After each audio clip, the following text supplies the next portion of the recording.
and frost. Huh?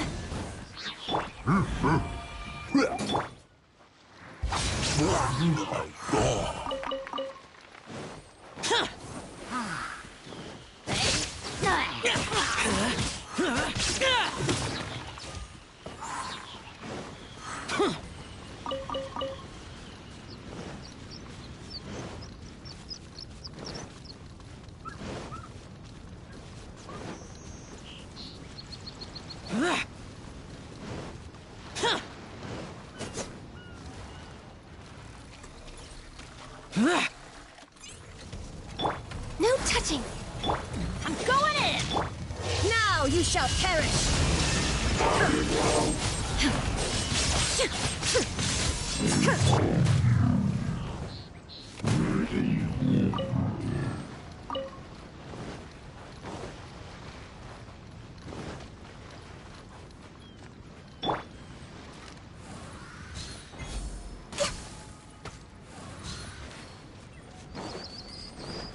Born of ice and frost.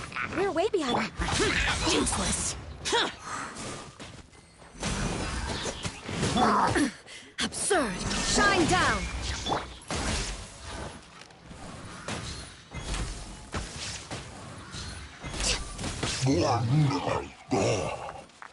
Illusion shattered.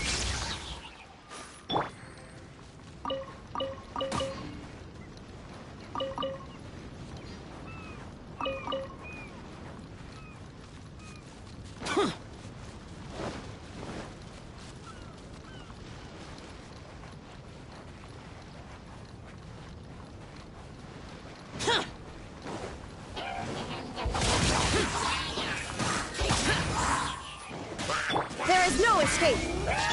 Let's light it up!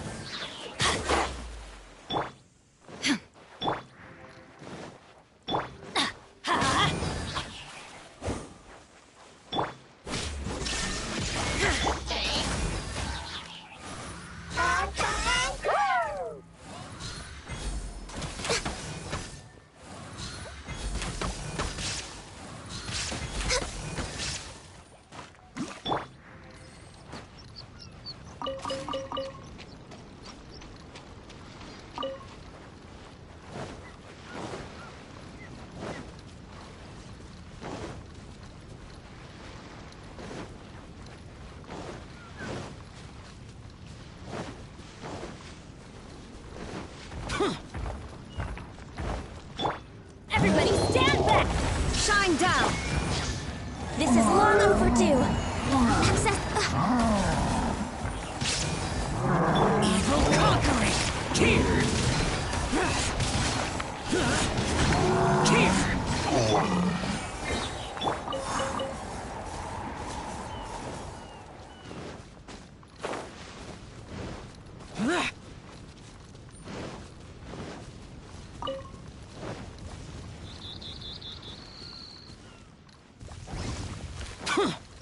There is no escape!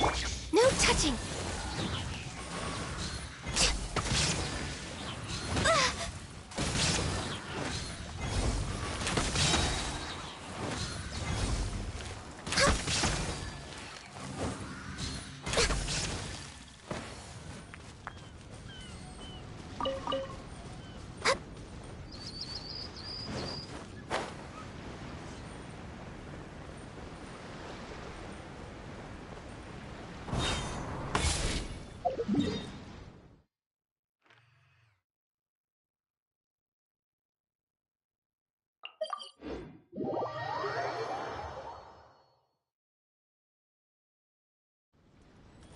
We're way behind schedule.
There's nothing wrong with reaping a reward every now and then.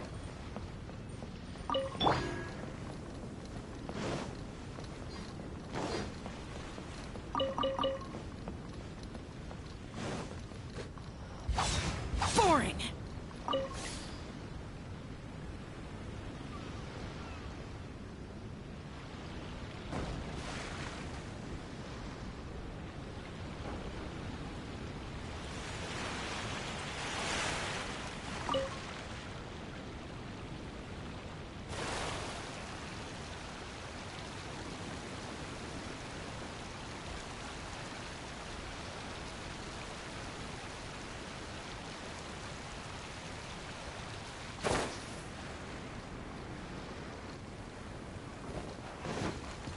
Illusion shattered!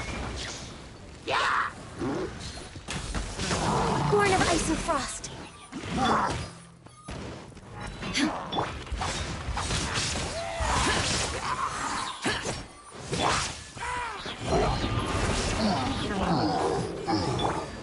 There is no escape!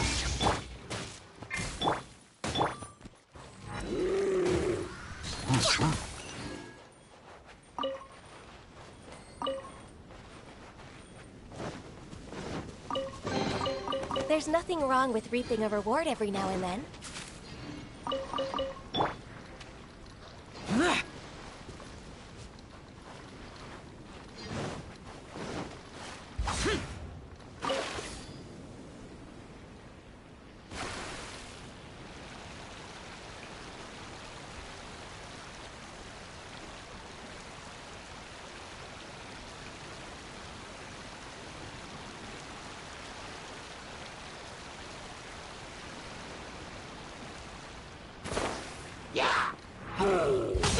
Useless! Boring! Illusion shattered!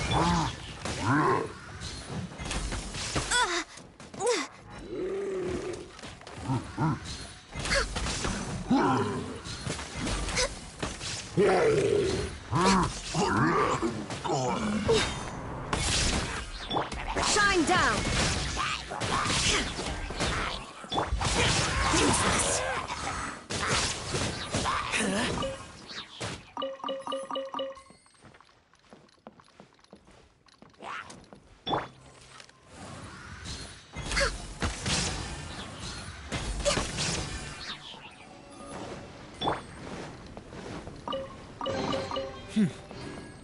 There's quality here.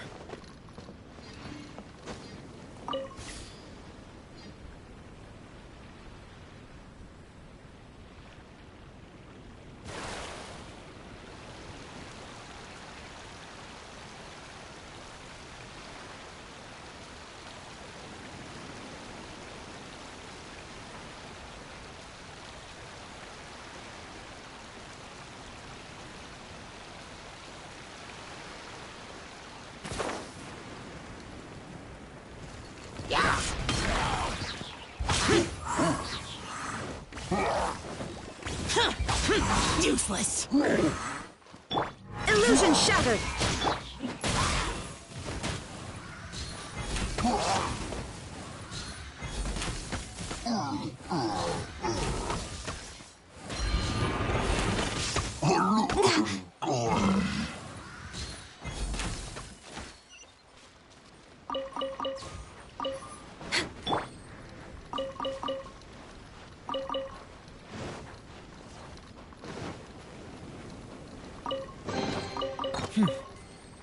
There's quality here.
Useless. Boring.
Let's light it up!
If it's useful, I'll take it.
Useless.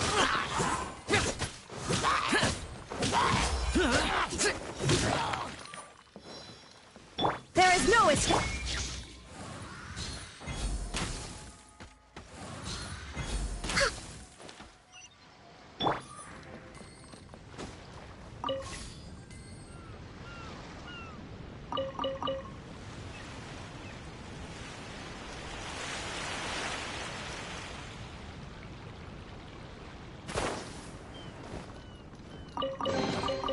Why would anyone want... Forget it. It's not my concern.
Boring!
This realm is...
If you ever have...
The one before you. Ah.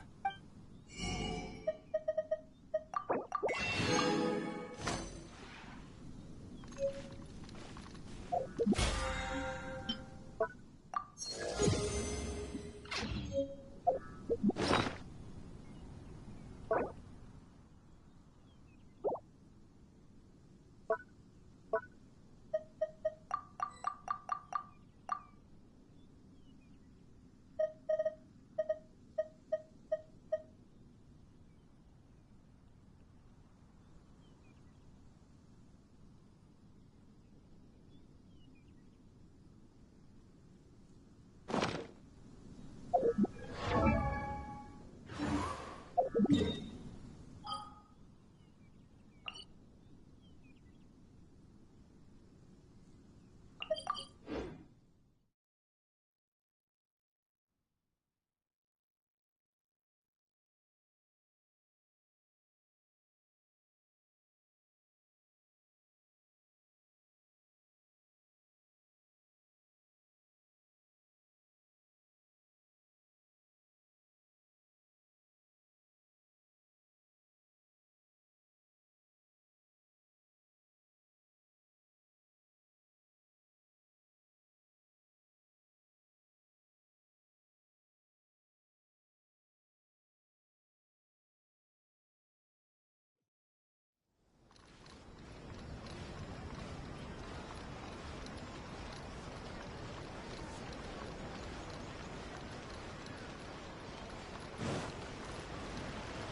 store is offering the latest new fashion. Come and have a look.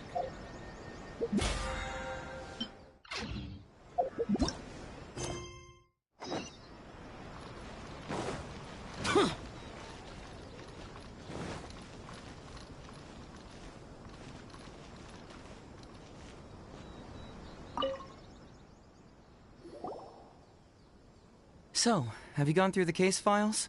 Is there any...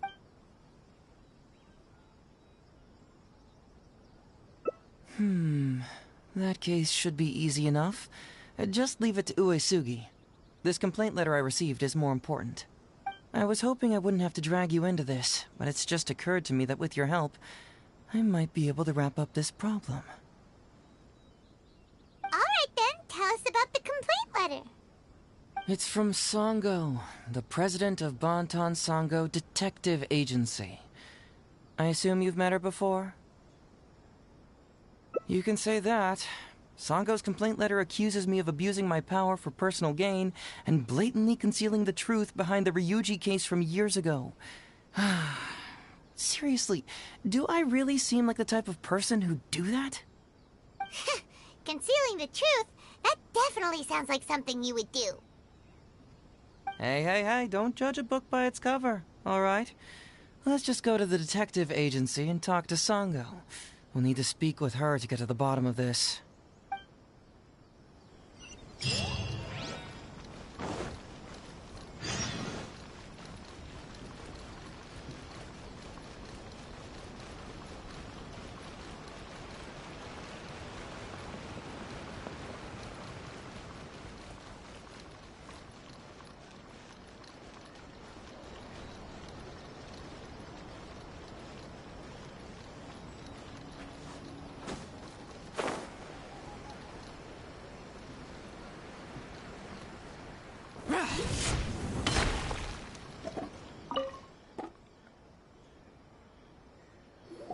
Welcome back, Mr. Heizo. I'm glad you're all right.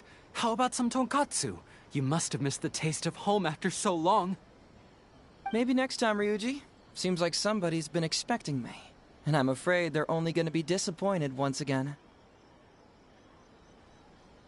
Well, look who it is. The great Detective Heizo. What nonsense were you talking about just now? I've been worried about you, you know. So much so that I took the trouble to write that heartfelt letter to the Tenryo Commission. Well, was it sufficiently flattering for you? Uh-oh, they're at it again. Let's not waste the traveler's time, Sango. Just tell me, what do you want? Fine by me. My request is simple. Disclose all the details of the Ryuji case. It's time you stop hiding the truth and let me investigate it thoroughly. First of all, that case has already been solved. Second, I've disclosed everything the police station has on the case. And third... Enough! You can only fool Ryuji with that. If you don't want to cooperate, I can assure you that I will write more letters to the headquarters of the Tenryo Commission. I will not give up on this case. Wait! Hold on! Can someone please explain what's going on here? Paimon doesn't have a clue what you two are talking about. All right, let me explain. Several years ago, a terrible murder took place in the police station. I was still working at the Tenryo Commission then, and the victim was actually my dear boss. Due to various factors, I was deemed to be the top suspect, which is why it's called the Ryuji case. Also, Heizo wasn't a part of the police station back then. He was a detective at the agency. Which at the time was called the Bonton Sango and Heizo Detective Agency. Huh? That's crazy! But, wait. Then why did Heizo leave? After the incident, I was quickly convicted and sent to prison. Fortunately, Sango then promptly proved my innocence and caught the real murderer. But that murderer was actually just a dummy to throw us off, am I right, Detective Shikanoin? Sango thought that everything went smoothly, so much so that she suspected the real murderer was someone else. Of course, Detective Heizo was also helping with the investigation, but after a long time, he still came up empty-handed. Later on, he decided to join the police station to continue his investigation on the inside, which is why he left the detective agency. Ha! That's what I thought too. I was foolish enough to believe that Detective Shikanoing and I shared a common goal. But I was wrong about him. He has no sense of loyalty at all. He just wanted to become an official as a means of gaining fame and fortune. Come on, stop exaggerating. Let me set the record straight here. First, I joined the police station long after that murder case happened, and it had nothing to do with any inside investigation. That's just somebody's wishful thinking. Second, purely out of curiosity, I did investigate the case later from within the police station. My conclusion was that the suspect Sango had caught was in fact the real murderer. And lastly, when Sango didn't buy my conclusion and asked me to disclose all related case files from the police station, I did exactly as she asked. I didn't hide anything. He's lying right through his teeth. That's it. I want this to end once and for all. Since the Traveler's my supervisor today, they have complete access to all the police station's files. If she's willing to help re-examine the case and arrives at the same conclusion that I did, then you won't have to doubt me anymore. Whoa. Huh? Unless you don't trust the Traveler. Come on, say it. It's not about whether the Traveler's trustworthy. I'm just wondering if you will interfere somehow. The thought never even crossed my mind. You have to swear that you will not mislead the Traveler by any means, and let her investigate the truth on her own. No problem. Cross my heart, hope to die. Well, Traveler, are you willing to help me with this? Will you agree to re-examine the Ryuji case and find the truth? You can bill me later for however much you'd like as compensation. Sango, really? However much they want? Money is valuable, no doubt. But pursuing the truth is the reason I started this agency. The Ryuji case is the only case I failed to solve. I am willing to give you anything.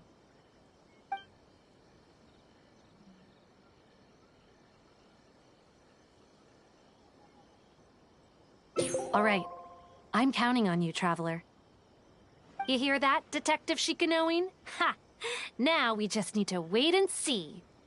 All right, I got it. No need to keep yammering like that. You'll scare the kids next door. Come on, let's go back to the police station.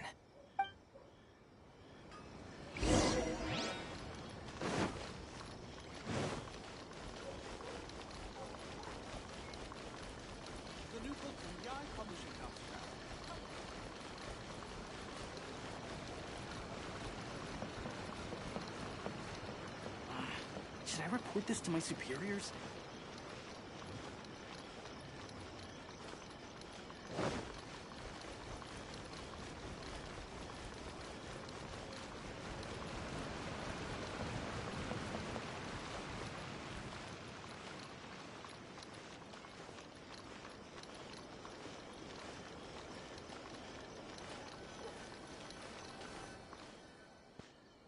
Alright, hang out here for a sec. I need to go to the archives to get the case files. For now, why don't you go and chat with Yoriki Owada over there? He worked on this case too back in the day. No, you misunderstand. It's not that I want you to look into this. It's just that you're the only one who can. You're the only one I can think of who Sango would ever believe.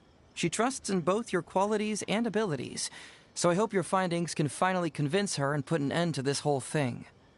Sure, she's just writing complaint letters for now, but who knows what she'll do in the future. Alright, I'll go get those case files. You go ahead and talk to Yoriki Owada for a while.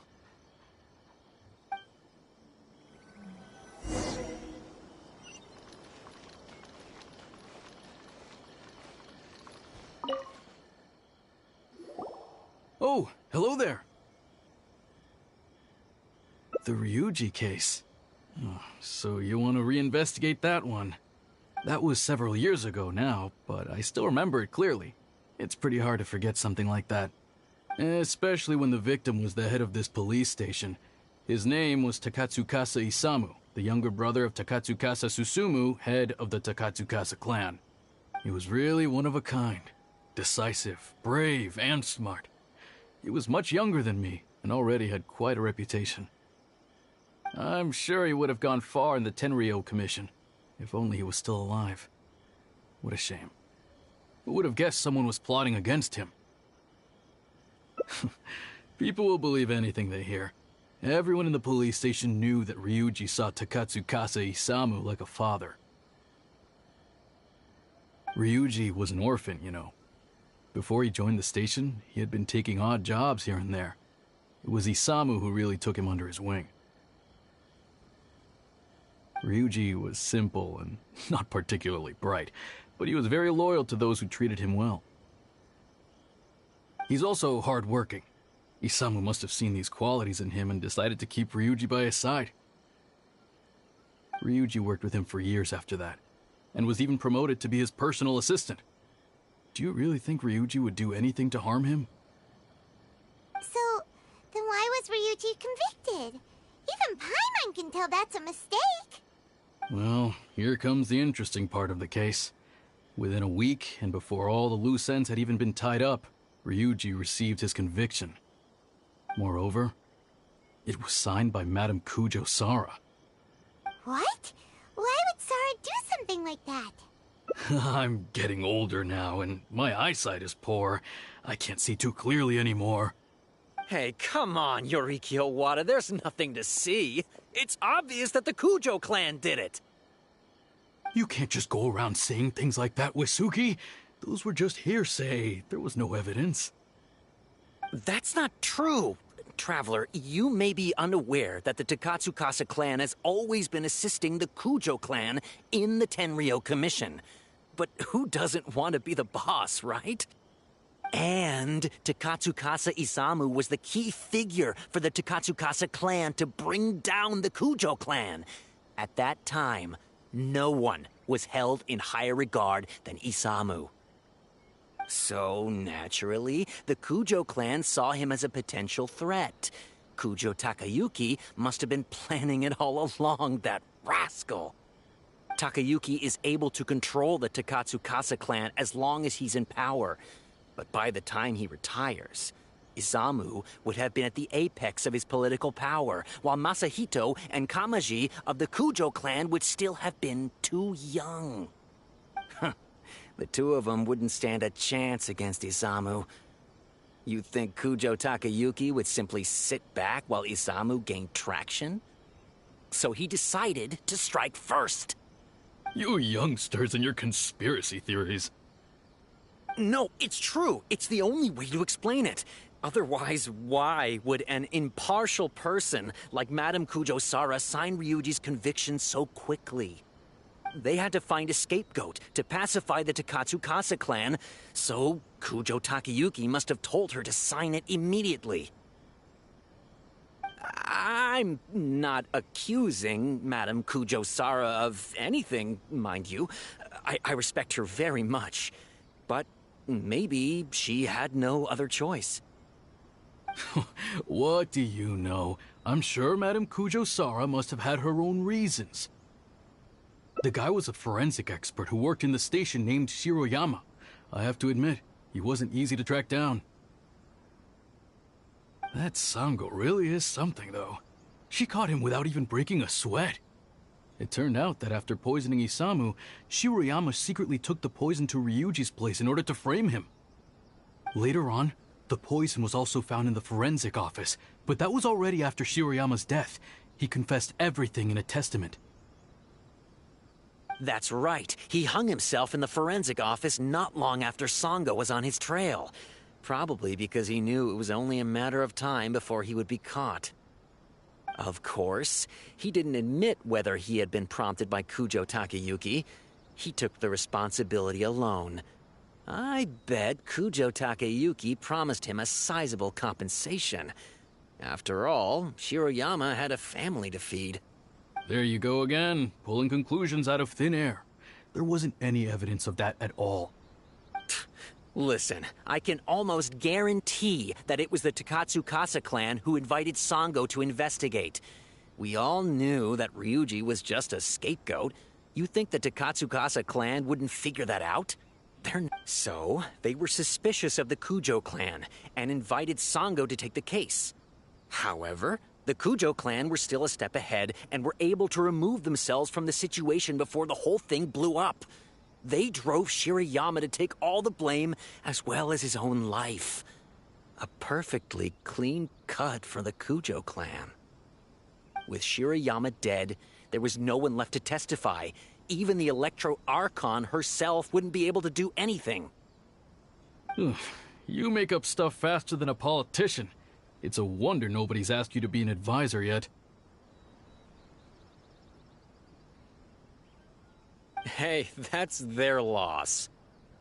The whole thing is starting to sound complicated. Hey, I brought the files. I bet you got quite an earful just now, huh? But don't believe everything they say. After all, people can tell you anything, and it's hard to separate truth from rumors without facts. So what really matters is the case files. Everything laid out here is all that the police station has about the case.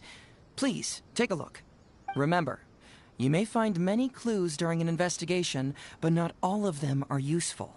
And in some cases, the clues you will find will not only be useless, but downright misleading. Also, if a clue cannot corroborate anything on its own, you can always compare it with other clues, and maybe then you'll find what you're looking for. Okay, that should just about do it. I'm looking forward to your results. Hold on. What actually counts as a result? Usually, you need to find two things from these clues. A proven motive and proven means. Once you can confirm these two things, the criminal can be proven guilty. All right, you can go ahead and get started now. I look forward to hearing your verdict.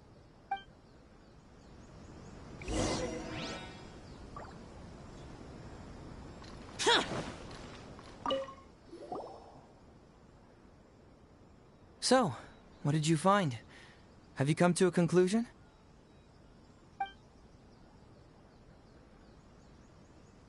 Sure. Let me know once you've made some progress.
Yikes! He ate all kinds of stuff.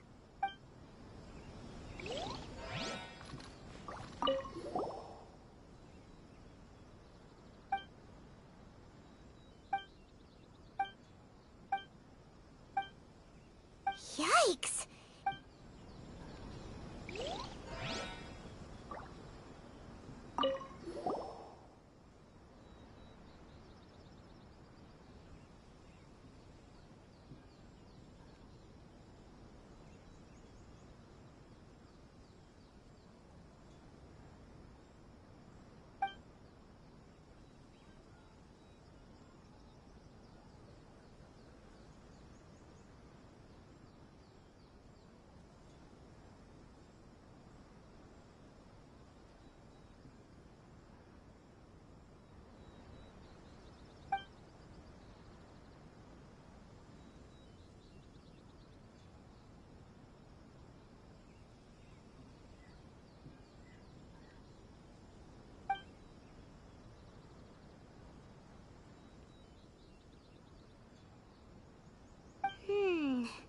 Come to think of it, Shiroyama was a forensic doctor. He could easily pull off something like this.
Hey, this is the key to proving that Shiroyama was the murderer, right?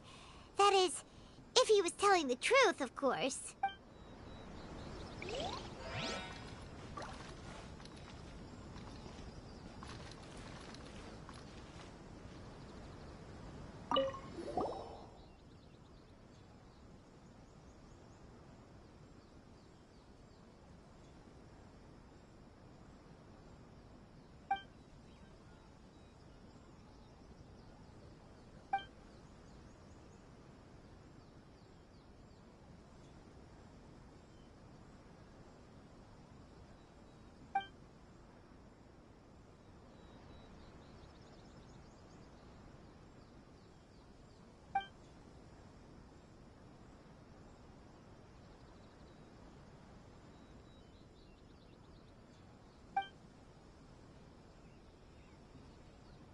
Tsukasa Isamu seems like a thoughtful person, but something about the tone sounds weird.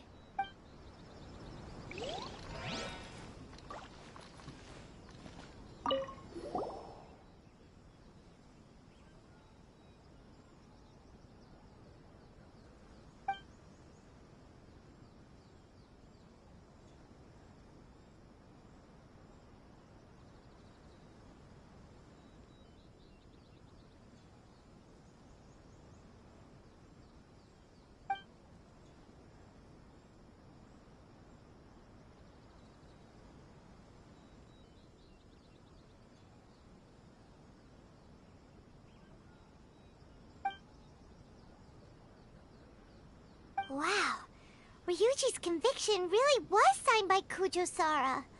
But now we know she had it wrong.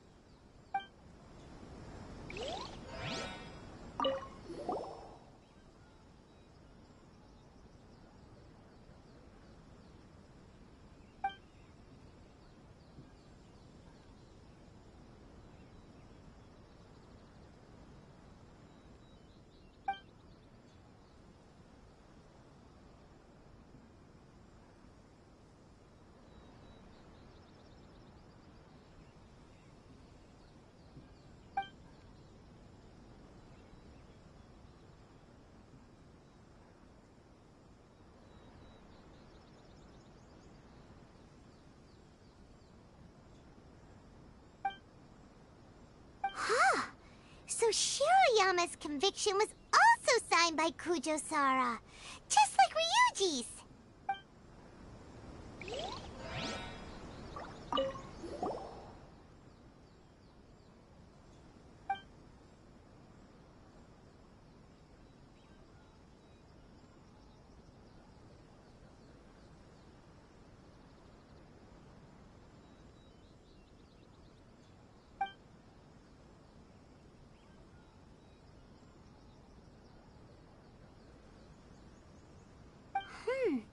A synthetic toxin?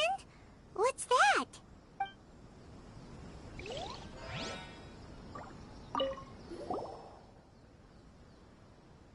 Huh? That's weird. There's nothing here. This must be some of the false information that Hazel told us to look out for.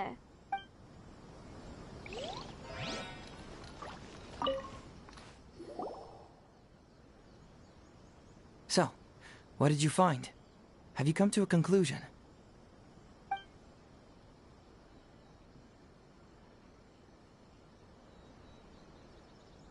Really? You found the criminal's motive and means that quickly? Awesome. All right, let's talk about the motive first. What clue reveals the criminal's motive?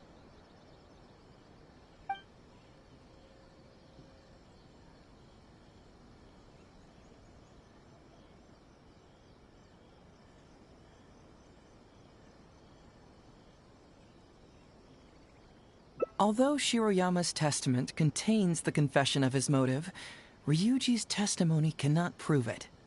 Perhaps you should give it some more thought.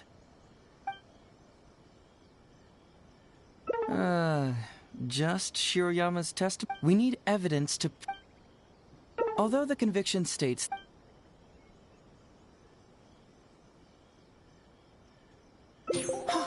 Excellent work! According to the victim's message, the two had deep conflicts.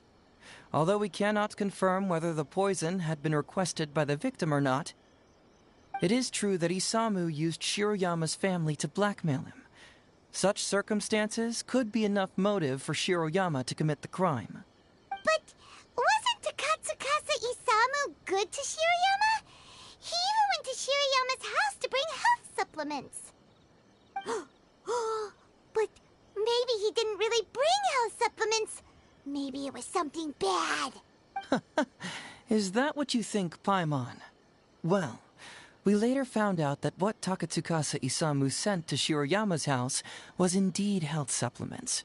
But if you consider the circumstances, what he sent wasn't important. What was important is that sending the supplements was actually a dangerous signal. Isamu was essentially implying, I can put anything in your wife's supplements at any time. If you really care about her safety, then get me what I want. So scary! Your assumption sounds like a real threat. You're not really that dark inside, are you? You don't really catch criminals by standing in the light, do you? Basically, these two clues work to verify each other, and the murderer's motive is confirmed. Now, all that's left is the means of the crime.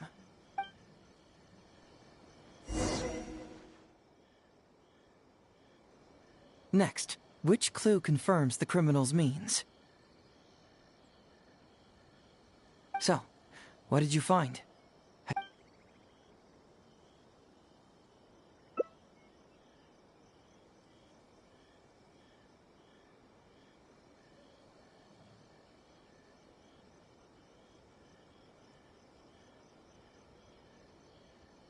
Bingo! The autopsy report confirms that the cause of death was a special toxin. The testament indicates that Shiroyama used his position as a forensic expert to mix the toxin into the cold medicine taken by the deceased. But is that really the truth? Is it not possible that the toxin was mixed into the fish liver paste? Well, according to the toxicology report, this white powder only dissolves in water. Neither rice nor the fish liver paste could be used as a carrier of the toxin. The cold medicine was the only option. Putting the poison elsewhere would not only fail to guarantee a lethal dose, but would also increase the chance of it being noticed by the deceased. Therefore, the means is also confirmed. Add that to the motive for the crime and... Whoa! So the murderer really was Shiroyama! Yep, pretty clear cut, wouldn't you say? Look, I really don't know what Sango is so suspicious about.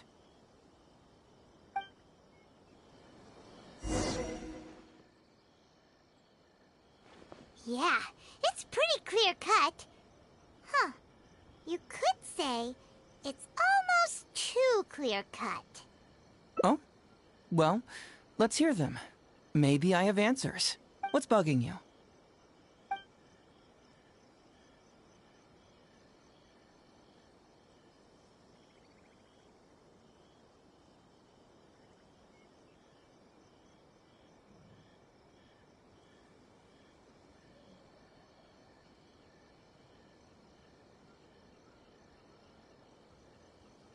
Maybe the report was wrong.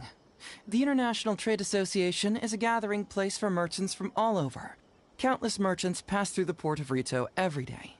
It's natural for there to be a couple of missing records here or there. This also puzzles me. Maybe someone doesn't want us being privy to the contents inside, or maybe Shiroyama tore a bunch of pages out by accident. But regardless, this isn't essential to the case. Like I said before, a lot of what comes up in an investigation is irrelevant information. The crucial elements are Shiroyama's motive and means, which we have established. Very nice. Top marks for attention to detail. It doesn't have any real bearing on the case. So, why would Madame Kujo-Sara sign one conviction sentencing Ryuji to temporary incarceration awaiting trial, and another conviction sentencing Shiroyama to death?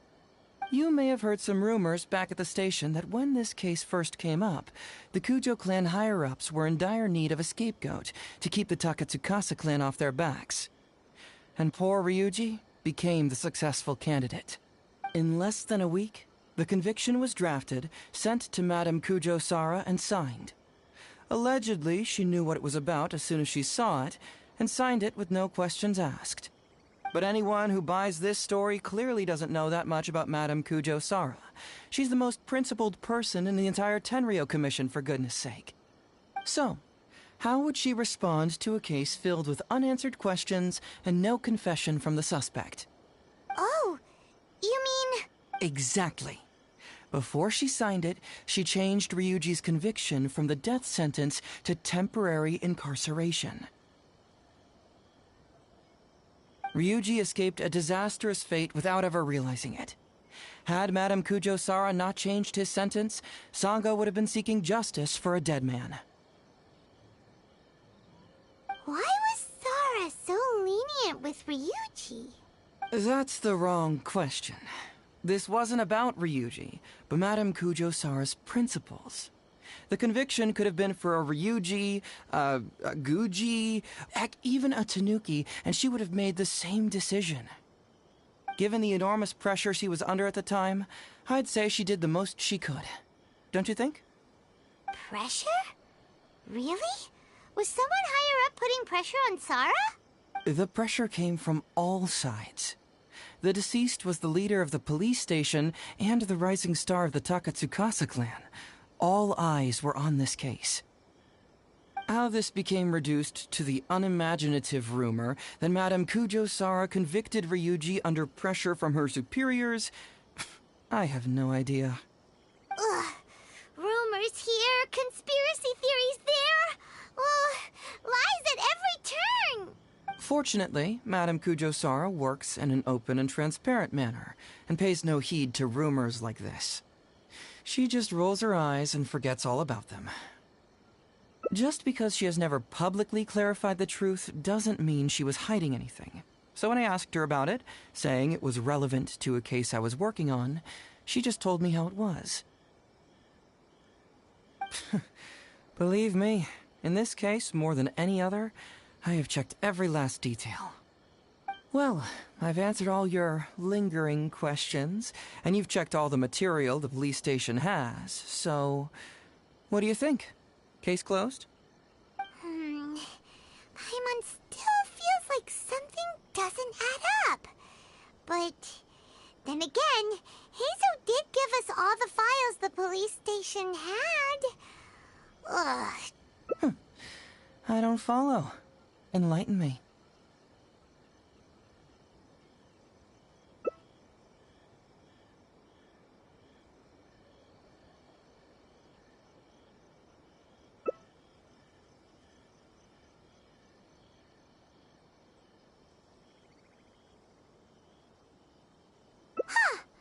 Right!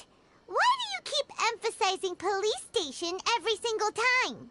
You tell me. Why do I keep emphasizing police station every time?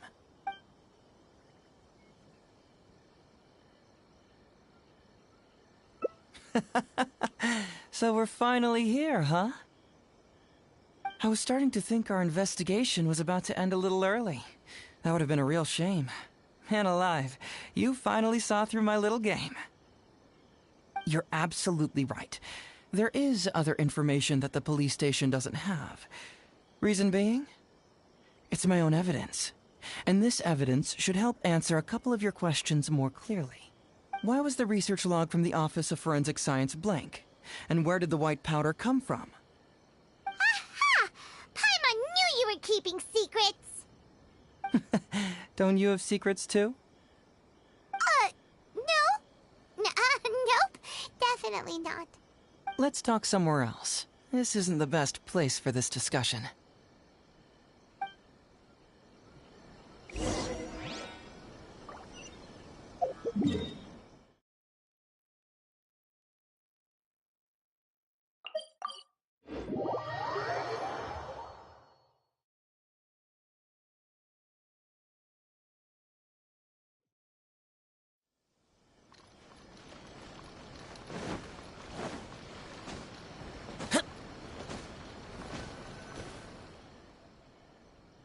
This is a quiet spot.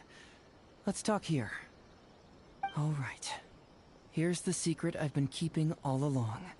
The torn-out pages from the research log of the Office of Forensic Science. Great! But Paimon can't believe you kept this a secret all this time! It's not like you think. I wasn't the one who tore out the pages. Look, just read it over first.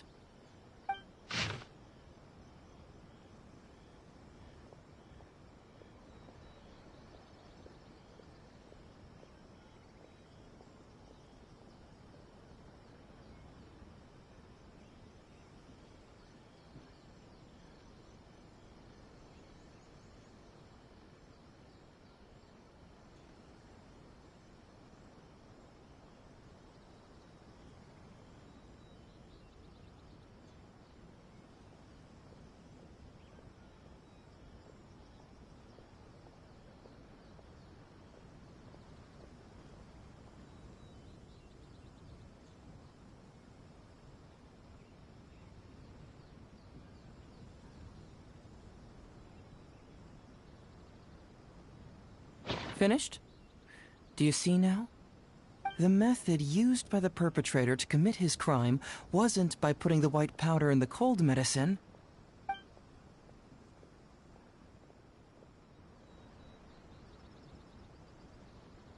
Oh, wait, what? Where'd you conjure that answer up from? That's correct. The white powder was Shiroyama's invention. As a forensic doctor, he provided a special cold medicine for Takatsukasa Isamu.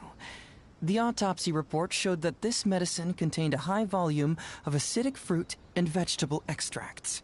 Then, he tricked Ryuji into sending fish liver paste to Takatsukasa Isamu. When the two substances were taken together, a toxic dose of the substance formed in his body. This is the real modus operandi. Oh, that's awful! One was medicine, and the other was an expensive nutritional supplement. Both completely harmless. True, both are harmless on their own, but when combined, poof, that's it. It was not him who wanted to hide it, but the person pulling the strings behind him. Huh. You mean there was someone else pulling the strings? Aren't you curious where I found these pages from the research log? It was in Kujo Takayuki's secret warehouse. After I found the missing pages, I did some digging around and found out that Shiroyama had worked for Kujo Takayuki before joining the police station. The Kujo clan secretly provided Shiroyama with funds to study forensic science. I guess you could say that Kujo Takayuki's investment paid dividends in this case. Of course, I had only learned all of this after the Vision Hunt decree came to an end. Kujo Takayuki had lost his grip on power, and the Tenryou Commission was undergoing a general reshuffle. To avoid coming under suspicion, Madame Kujo Sara put me in charge of building a case against Kujo Takayuki. I found a huge stash of fish liver paste in a secret warehouse.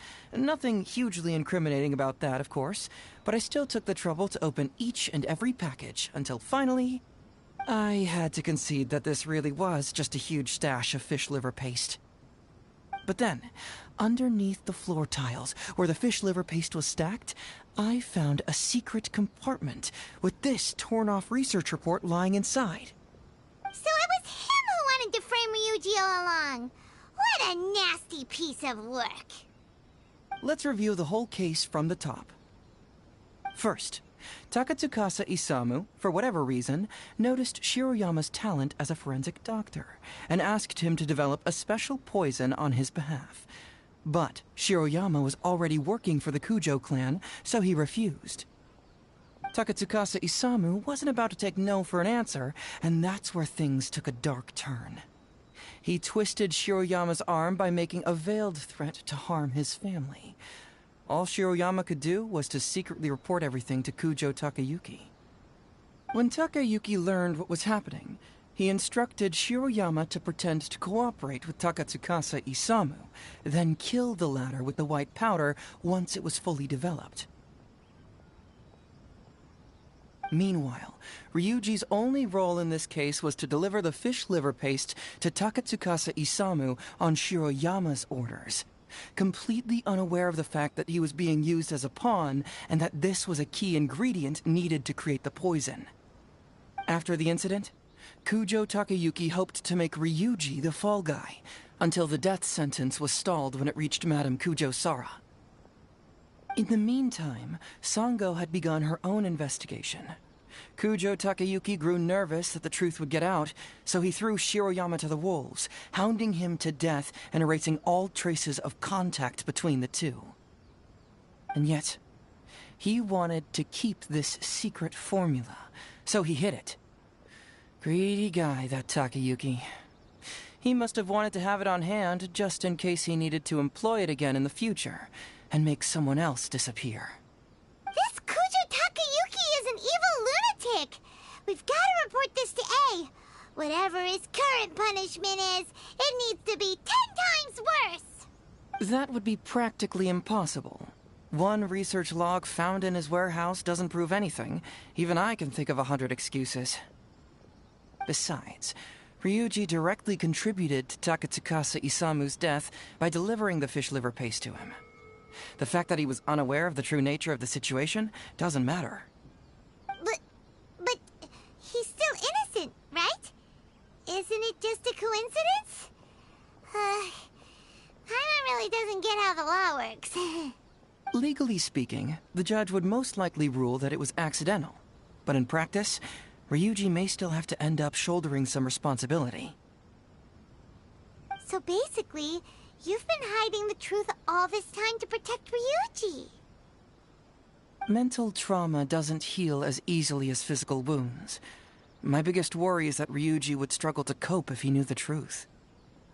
He's like an innocent child. He freely gives his trust and his love to everyone that treats him well. That's why he thought of Takatsukasa Isamu as a father figure. I'm pretty sure that to this day, he has never paused to wonder whether Takatsukasa Isamu was actually a good person, or if Sango just hired him as a gopher, or why I left the detective agency. If he found out the facts about Takatsukasa Isamu, I'm afraid it would crush him. Well, as you can see, I'm a little less confident than people might think. To prevent Ryuji from getting hurt, I covered up the truth.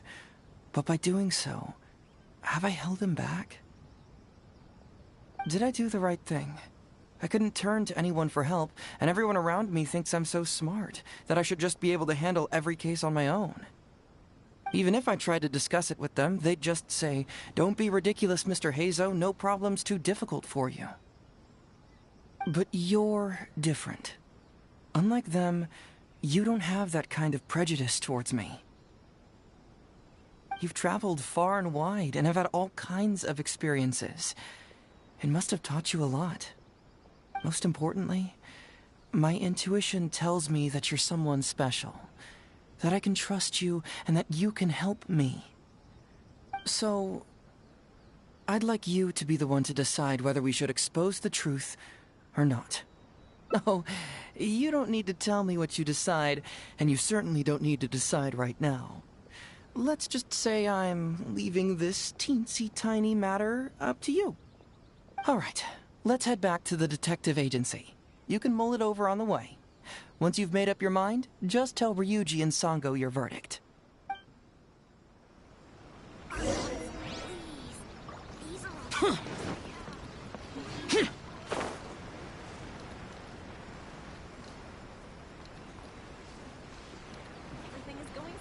Here!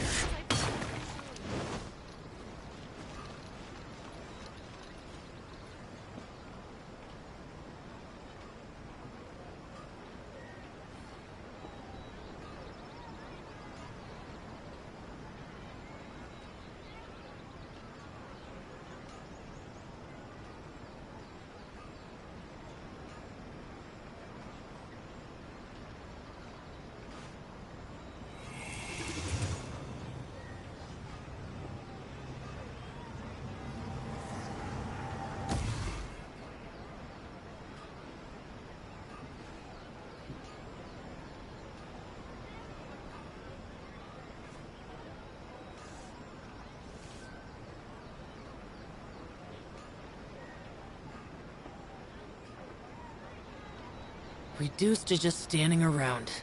How absurd.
The damned will sooner die again than lay a hand on me.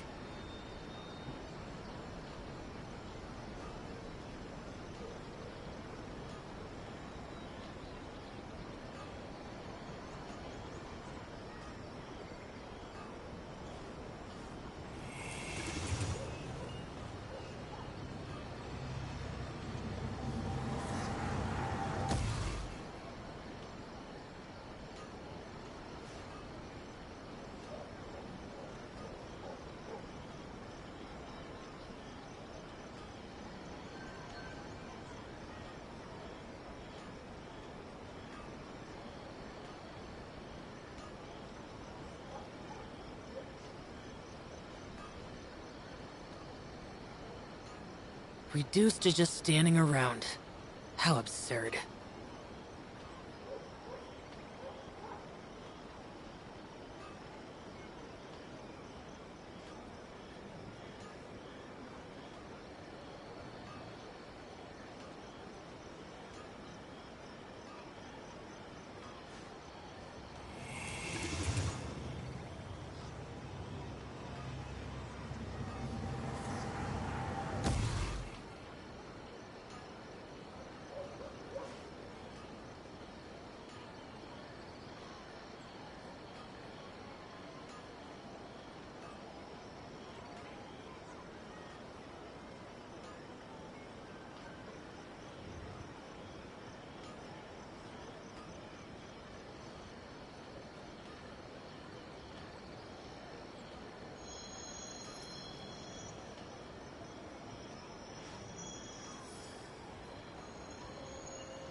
The damned will sooner die again than lay a hand on me.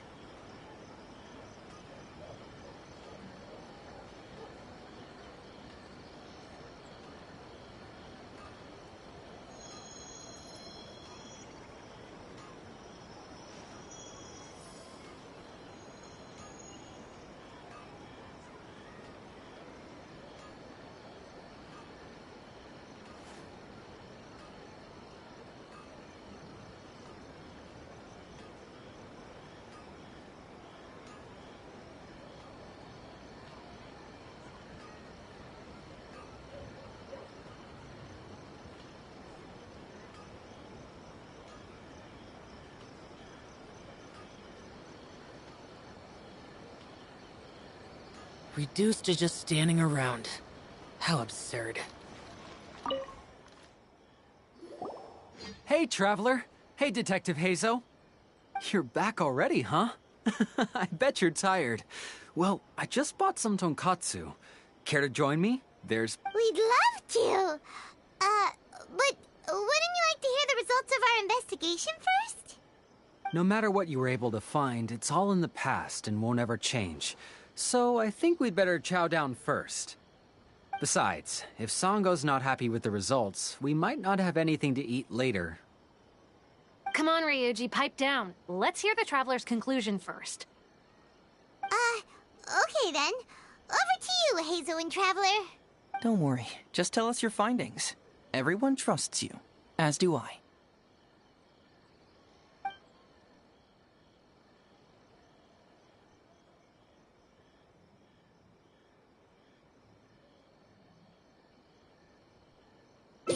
Well, what do you know? I suspected that was the case.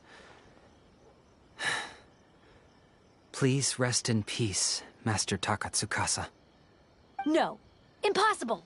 Traveler, are you sure you checked every last file, carefully? Ugh! No, you little... chicken-knowing Hazo! You didn't pull any shenanigans on the Traveler, did you? Sango, no accusations without evidence, remember? The truth is out and the case is closed, Sango. Please don't send any more of your harassment letters to the Tenryo Commission. Well, I really owe it to you, Traveler. I'll be sure to properly thank you later. Until then, see ya. Hey, you're not going anywhere!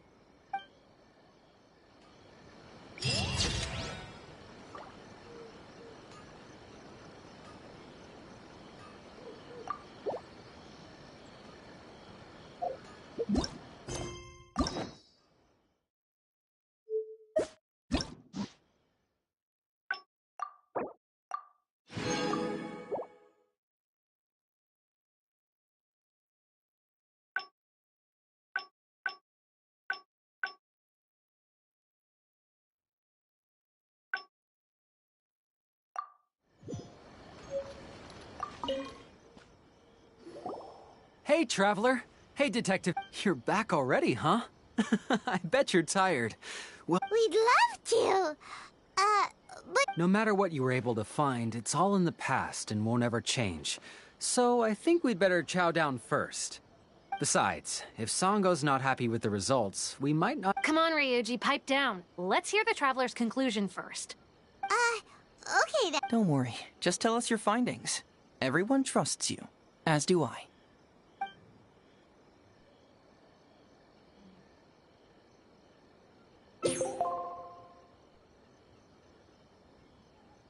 But how? How could this be? Huh. So, that's what really happened? Ryuji, I know it's hard to accept, but... Wait a minute. Sorry, I have quite the stomach ache. Sango, can I take the day off? Sure, of course. Take the week if you need it. Oh, Paimon hopes Ryuji will be okay. I didn't expect things to turn out like this. Just give him some time to himself. I think he'll eventually come to accept it. I'm still a little worried, though. What if he doesn't come to work tomorrow? Then we'll go to him. Don't you worry about that, Sango. You need some time to process all of this, too.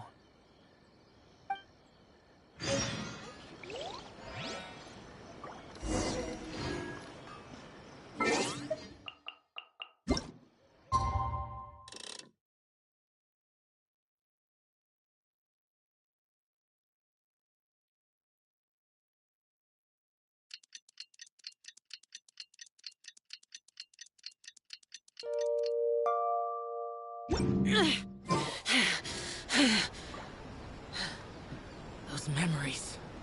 So dark.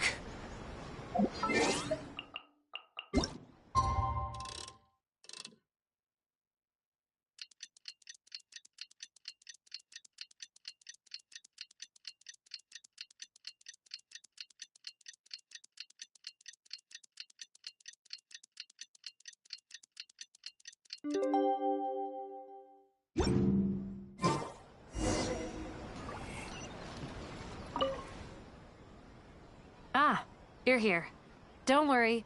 Ryuji came earlier this morning. I guess he can handle a lot more than I had thought. I was honestly worried he'd suffer a breakdown. But as of today, it seems he'll be fine. He went over to Natsuke Nogen Crafts to buy something. Let's go find him then. Before you go, Heizo, I kind of understand now what you meant when you left. Oh, really? I'm happy to hear you say that. All right, time to find Ryuji.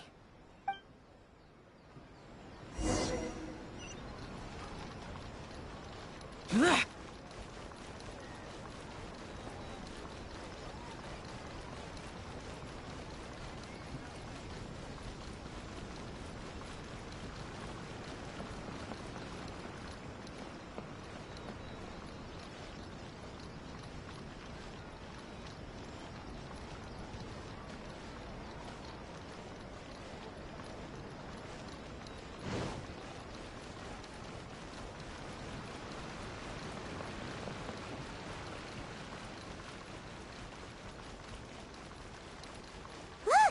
There's Ryuji! With a little... Uncle Ryuji, Was my daddy handsome? I've never seen what he looked like. Of course. Takatsukasa Isamu was a very handsome man. Also, it's not uncle. Call me brother. But you look so old. Well, I'm still your brother. Huh? How come? Because he treated me like a son. Huh? Who are you guys? We're friends with your big brother Ryuji, and with your father, too. Oh, really? Yay! I've met loads of my daddy's friends today. Can you tell me some stories about him? I really want to hear them. Sure. Why, I know enough stories about your old man that if I started talking now, you'd be all grown up before I finished them. Wow, that's amazing! Well, I don't want to grow up too soon then. Maybe when I'm 100. No, 200 years old. No, 300 years old. Yep, I'm gonna wait until I'm 300 years old before I become a grown-up, so that I can make sure I finish all the stories first. Have a look.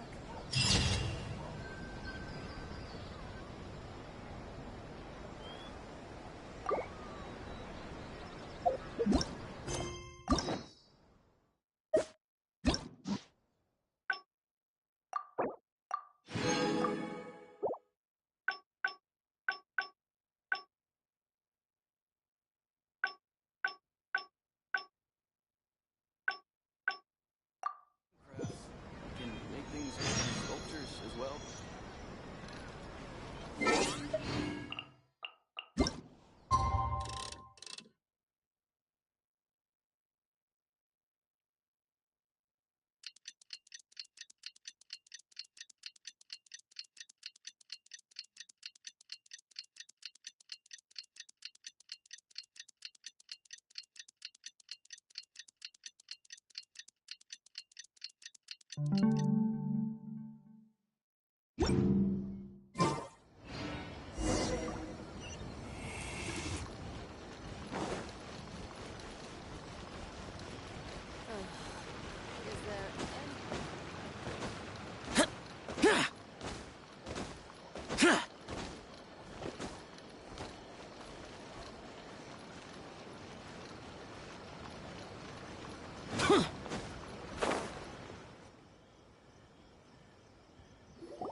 It's almost time. Everyone ready?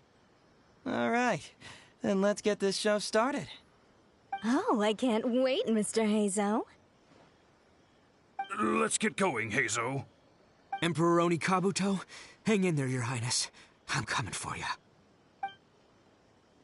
It takes years to make a fortune, but only a moment to lose it all to a scam artist. Welcome to the first Heizo Talks Fraud. I am your eponymous host, Heizo.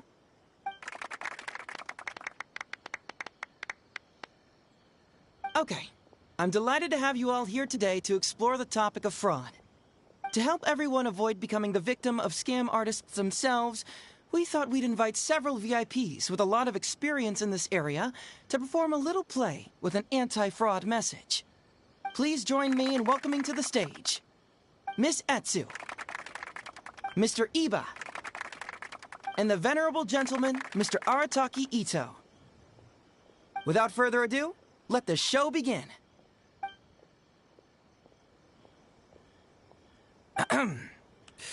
It was just another bright sunny day when a distressed Miss Etsu brought her elderly grandpa, Iba, into the police station to report a crime. There, they were greeted by a kindly Doshin, surname Arataki. Doshin Arataki, please help us! My poor grandpa has been defrauded! Doshin Arataki? You talking to me? Perhaps for want of familiarity with the script, a confused look creeps over Doshin Arataki's face, and he asks himself that age-old question. Who am I? Yes, you are Doshin Arataki! You're Doshin Arataki! Oh, Oh, so I'm in the play. Right, yeah. Okay, got it. I'm a Doshin, of course. Okay, I got this. Ma'am, can you tell who it was that defrauded your grandfather? Rest assured, the Tenryou Commission and I are here to bring them to justice. I don't know. It was too late when I found out.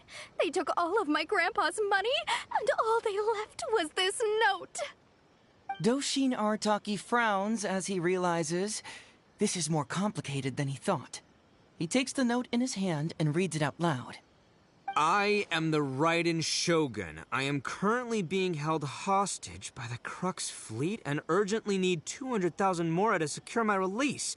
Please place the ransom mora on the north coast of the deserted island. When all of this is over, I will promote you to General of the Tenryou Commission. It's the almighty Shogun. We cannot let Her Excellency come to harm. But this is a scam, surely. I mean, 200,000 mora? Kinda lowballing it for the Electro Archon, don't you think? Shouldn't it be like, 300,000 at the very least? Well, I sure thought so, but Grandpa's already parted with the money.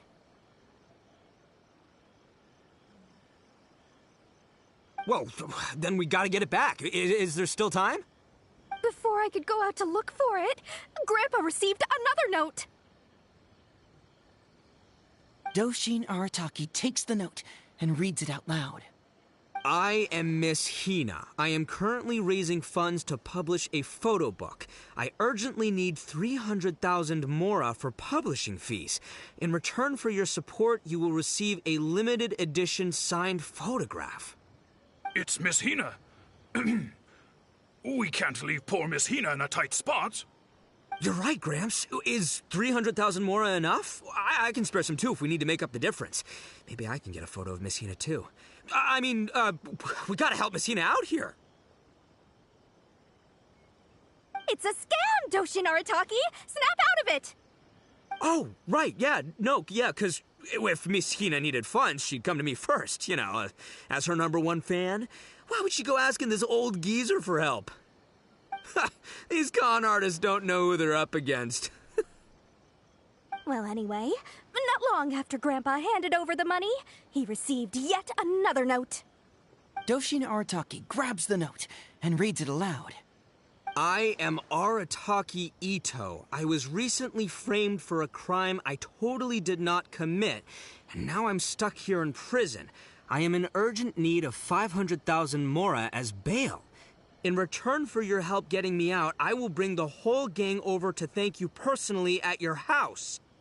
Must be a scammer, surely. I've never heard of this person, and they're asking me for 500,000 mora. Wait a minute. This is a scam. I'm Arataki Ito. You are? But your name tag says... Doshin Arataki follows Miss Etsu's gaze to the name tag emblazoned on his chest, which reads, Arataki Shmito. What kind of whack job script is this? Am I me or ain't I? So, the bail money? Nope, no way, not a chance. Arataki Ito would never ask innocent people for mora in order to post bail. Whoever wrote this is a liar and a cheat, and we gotta get out there and get this guy off our streets. But just as Doshin Arataki is being overcome with righteous indignation, the sound of Miss Etsu's weeping brings his attention back to her.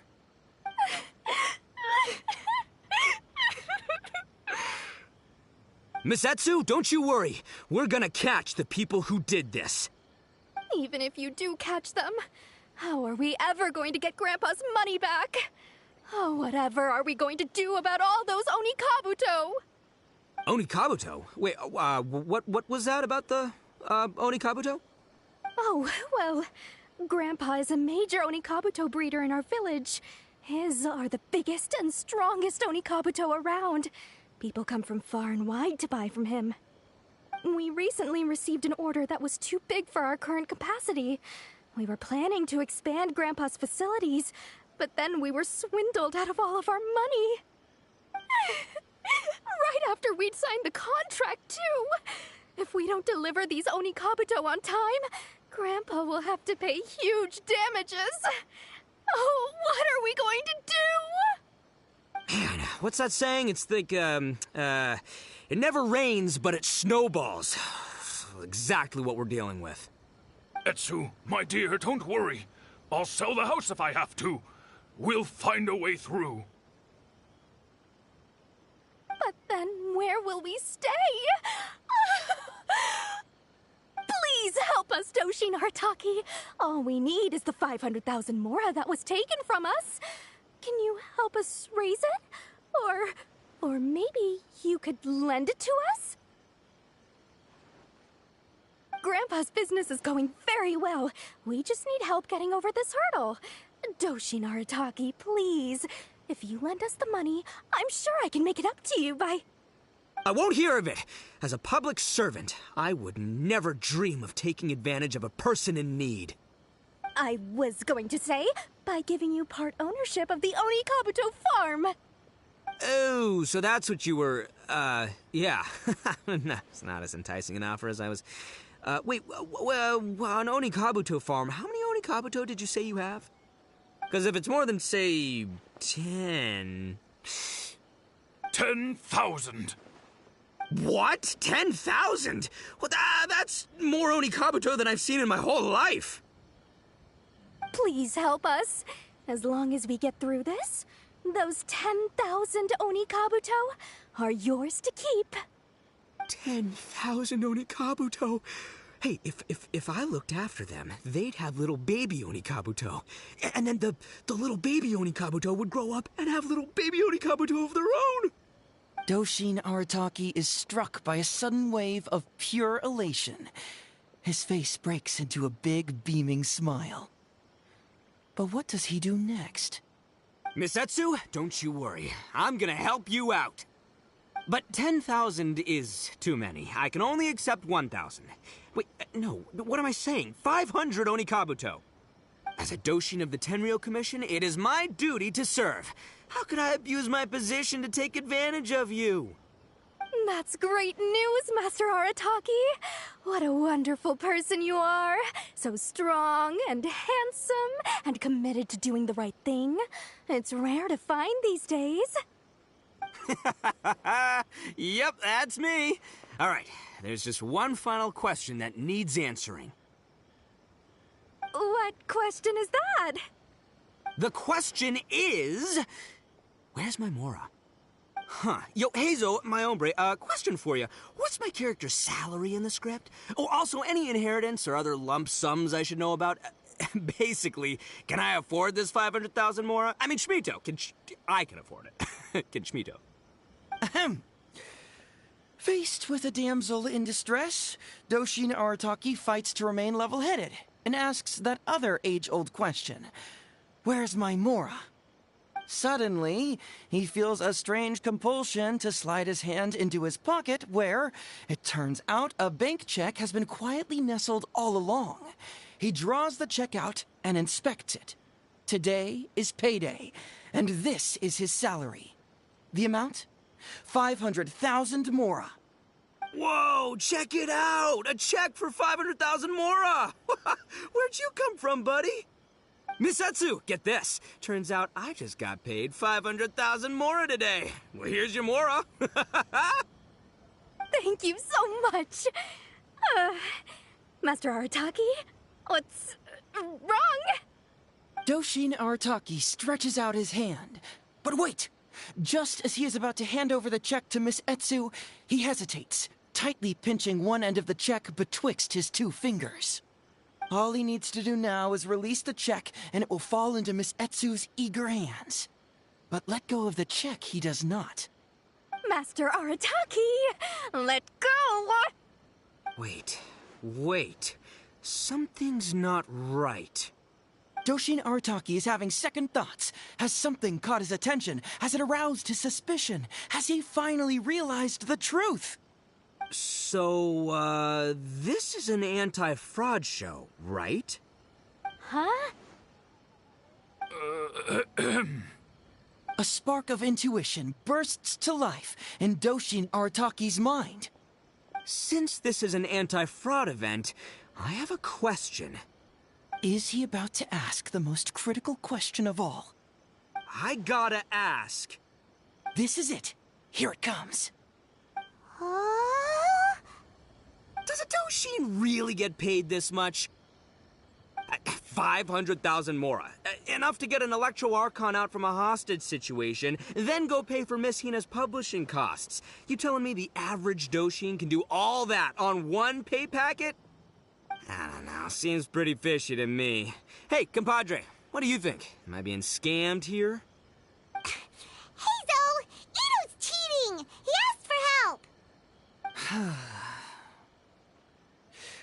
As the spark of intuition flickers and threatens to fade, Doshin Arataki clutches around in desperation, hoping to find a source of fuel to feed the flames of enlightenment. Traveler, are you going to help this poor man out of his predicament? Follow my heart. All right, then. There's no way a Doshin makes 500,000 mora in a single pay packet. Two innocent victims, Miss Etsu and Mr. Iba, come to a Doshin for help. And the Doshin, what, whips out a 500,000 mora check? Yeah, likely story. There's only one possible explanation.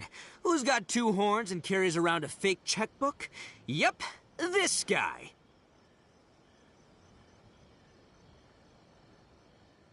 With this fake check for 500,000 mora, I almost swindled Etsu and Iba out of 10,000 Onikabuto, the last thing these poor folks needed after the recent string of catastrophes they've faced. My mind is blown. Craziest plot twist I ever heard. The criminal was the main character all along. Miss Etsu, I'm afraid I can't let myself give you this fake check. But I will do everything in my power to raise 500,000 genuine mora for you. So don't you worry. What the? Oh, jeez. In the end, Doshin Arataki listened to the voice of his heart and narrowly avoided being defrauded in his own unconventional way. But regrettably, he failed to ask the critical question: who in their right mind would give away Onikabuto for free? I ask you all, is there such a thing as free Onikabuto? Free mora? Or does nothing in life come for free? Thank you all for watching Heizo Talks Fraud.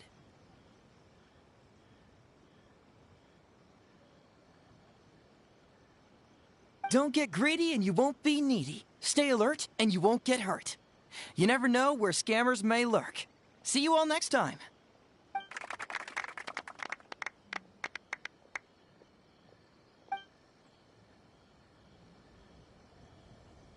Wait, my man, what did you mean when you said I avoided being defrauded? I thought I was the fraudmeister here. Maybe someone should have read the script.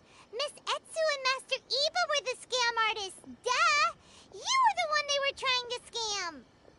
What? Huh? I was being conned? Darn, I can't believe they got me.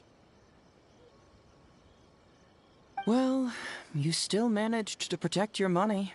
In the end, they didn't succeed. Yeah, but that was a happy coincidence. They scammed me, and I fell for it. Guessing it wasn't your first time either, huh? It was such a cheap trick, too. Oh, this is killing me. The trick is a common one for a reason, but don't underestimate it. That's how you end up being a victim. But how am I gonna protect my gang if even I get fooled by such cheap tricks? Don't blame yourself, old chap. In fact, you know what? I was also conned today. Yeah, me, of all people. Does that make you feel better? You too, hombre? No way! No, that's impossible. You're just trying to cheer me up. Oh, no, it's the truth. Please, just take a look at the present I got for you. Wait, why can't it move? That's just it. I'm sorry to say, it's just a figurine. What? A figure? You mean it's a fake? Yeah, and it's all my fault. I was duped by the Onikabuto vendor's false advertising. What a colossal fool I am. Taken in by a common street vendor? Ugh. So you really were conned, dude! Let me take a second to let that sink in. Gotta say, although I didn't get my Emperor Onikabuto, somehow, knowing that even Hazel got conned kinda puts me back in a good mood. It's, strange. Maybe I'm sharper than I'm giving myself credit for. Great minds think alike, so, me and my hombre here, kinda equally matched. Hey, by the way, compadre, looks like you're the only one out of the three of us who didn't get conned today. But you better watch out. We got fooled not because we were stupid, but because those scam artists are some crafty dastards. I want you to have this figurine as a reminder of the fact that today, Hazel and I both got conned, but we both grew a little wiser too. I hope that whenever you see it, you'll remember how cunning those con artists were, and how difficult it was for Hazel and I to see through their schemes. Then, you'll always keep your wits about you, and you'll never become a victim yourself. Yep, that's right. No one will ever manage to con you.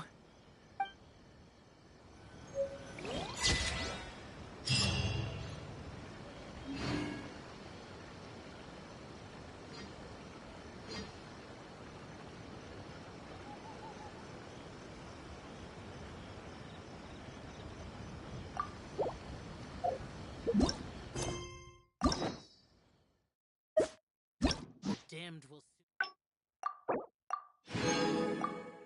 These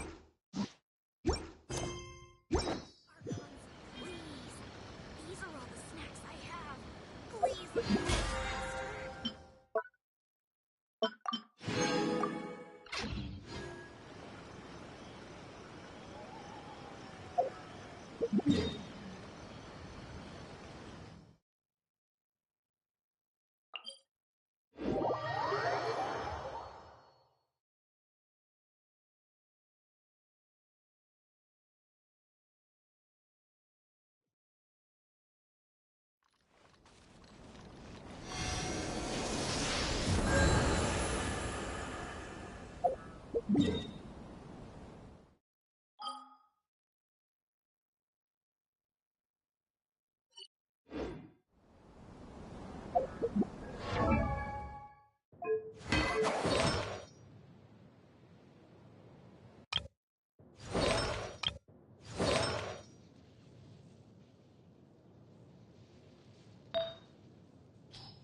reduced to just standing around. How absurd.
Those memories. So dark.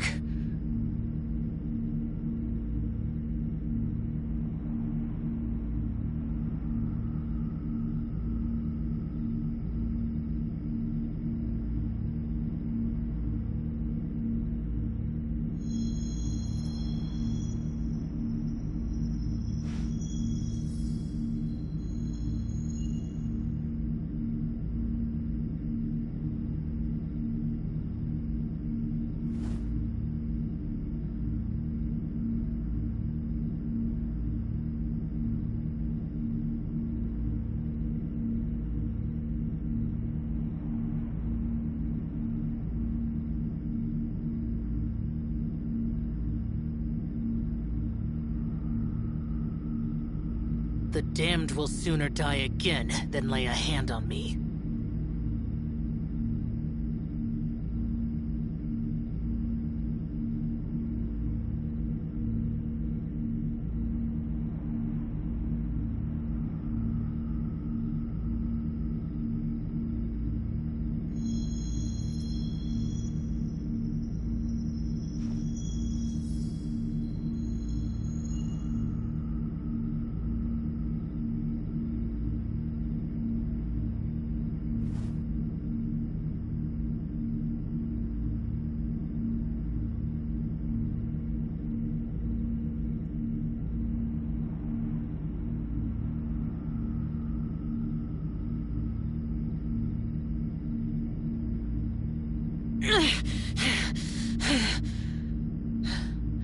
Those memories.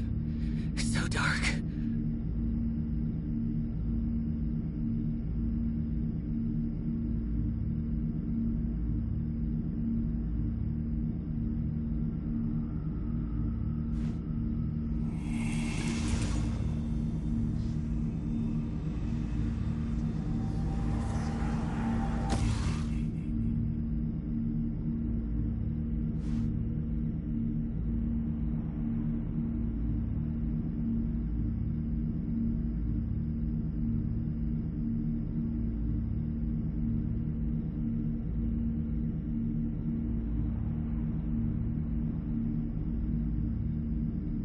The damned will sooner die again than lay a hand on me.